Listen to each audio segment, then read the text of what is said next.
on my assembly here, I cannot see the as-built joint.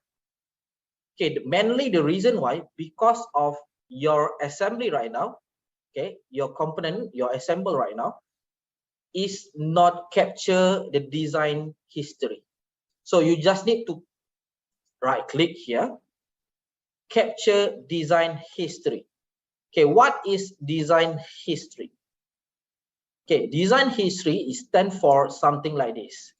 If we go back to the first design, okay, the first sample, okay, design history means the sequence that you created. Okay, how you create this 3D modeling. Okay, for example, I want to start the video on how I create all these things. So I can click play. Okay, it will start from scratch. Okay, this one, they will play automatically. This will be the step that I create one by one. After do sketch, I extrude, change material, and so on. Okay, so that will be the reason why you cannot make it as built joint. Okay, because you don't have the history.